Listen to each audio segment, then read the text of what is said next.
अगर मैं कहूँ हज़ारों तो शायद गलत ना होगा, 3 रोज़ा, 5 रोज़ा, 7 रोज़ा वगैरह तरावी का इनका जहन होता है और एहतमाम भी होता है, पढ़ते भी हैं। मगर इसमें ये होता है कि 3 रोज़ा पढ़ ली, 5 रोज़ा पढ़ ली, तो अब चूँकि एक तवील वो घंटों तक ये तरावी चल रही होती है। एक तो इनके पढ़ने के अंदाज थोड़े से इस तरह होते हैं कि जब रुकू हो रहा होता है तब ये खड़े हो रहे होते हैं। फिर इनमें बाज़ों का या कईयों का ये जहन होता है कि बस ये पढ़ ली, तरावी हमारी हो गई। तो इस हवाले से क्या तरीक़ेकार होना चाहिए, इरशाद फरमाइए। 3 दिन, 5 दिन, 7 दिन में जो तरावी पढ़ी जाती है, तो इसमें जो समझते हैं कि मैंने तो कुरान ख़त्म कर लिया तो अब मुझे तरावी की ज़रूरत नहीं है, तो अगर वाकई कुरान वहाँ ख़त्म हुआ है, एक एक हर्फ उसमें आपने सुन लिया है, अब पढ़ा गया है, तो कुरान तो ख़त्म हुआ।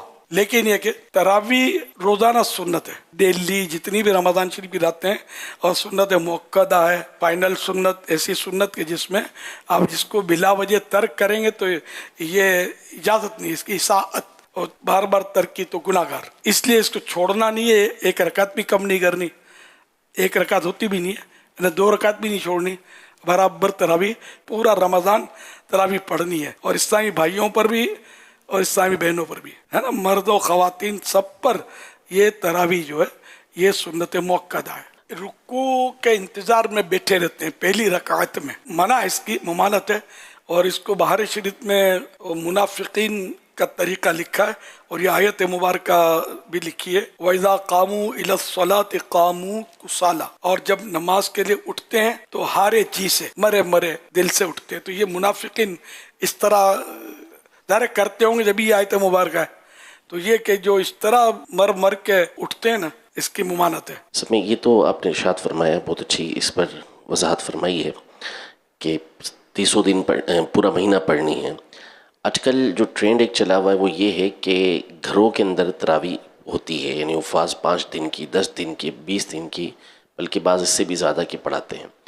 तो वो घर में ही, अगरचे कि मस्जिद करीब होती है, इमाम के अंदर पूरी शराइत पाई जाती है इमामत की, इसके बावजूद वो अपने घर में इशा की जमात भी साथ करवा रहे होते हैं। तो इस हवाले से भी इरशाद फरमा दें कि अगर इशा की जमात वाजिब होती है तो क्या मस्जिद महल्ला की जमात छोड़कर वो अपने घर में इशा की जमात करवा सकते हैं? हाँ, अगर कोई वजह नहीं है इमाम के पीछे ना पढ़ने की, तब तो आला हज़रत रहमतुल्लाह अलैह का फतवा फतवा रज़िया में बड़ा तफसील से है।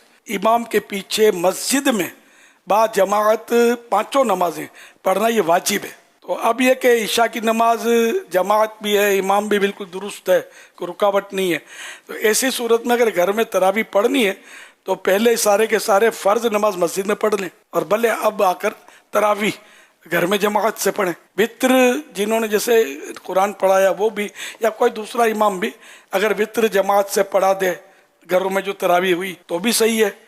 अलग अलग अपनी अपनी किसी ने वित्र पढ़ ली तब भी दुरुस्त है। वित्र की जमात जो मस्जिदों में हो रही है ना तरावी के, भाई अच्छा अफजल काम है। नहीं पढ़ी जमात से किसी ने वित्र तो गुनाहगार नहीं है, ये वाजिब नहीं है वित्र की जमात। तरावी की कितनी रकातें पढ़नी है? 20 रकातें। आका सल्लल्लाहु अलैहि वसल्लम ने 20 अदा फरमाई, सहाबा किराम 20 अदा फरमाते थे। इसकी हदीस हैं।